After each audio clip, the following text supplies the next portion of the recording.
Hi எல்லாருக்கும் வணக்கம். இன்றைக்கி கிராட்டிடியூட் சேலஞ்ச் டே 13. இன்றைக்கி நம்ம யாருக்கு நன்றி சொல்ல போகிறோன்னா டிரைவர்ஸ்க்கு.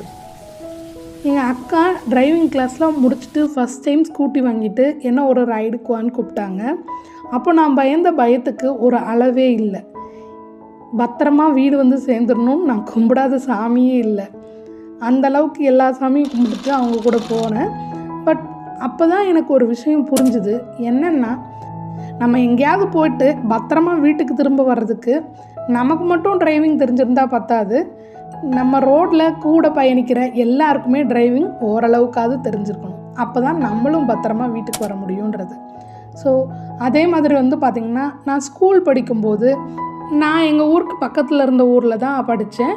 அப்போது படிக்கும்போது பார்த்திங்கன்னா, ஒரு டிரைவர் இருப்பார். அவர் எனக்காக பஸ்ஸை நிறுத்தி வச்சு நான் வந்ததுக்கப்புறம் தான் பஸ் எடுப்பாங்க. மற்றவங்களும் இருப்பாங்க, அவங்கெல்லாம் டைமுக்கு கரெக்டாக எடுத்துருவாங்க. பட் ஒரு அண்ணா மட்டும் இருந்தாங்க, அவங்க நான் வரேனான்னு பார்த்துட்டு தான் பஸ்ஸை ஸ்டார்ட் பண்ணுவாங்க. ஸோ இந்த நேரத்தில் எனக்கு அவரோட பேர் கூட தெரியாது.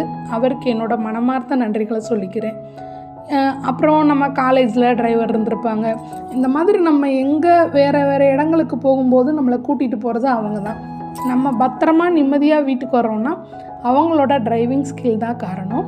ஸோ இந்த நேரத்தில் நீங்கள் ட்ரைவ் பண்ணுறவங்களா இருந்தாலும் சரி, இல்லை உங்களை பத்திரமா கூட்டிகிட்டு போகிறவங்களா இருந்தாலும் சரி, அது எல்லாத்துக்குமே நம்ம எப்போவும் நன்றி உணர்ச்சியோடு இருக்கணும்.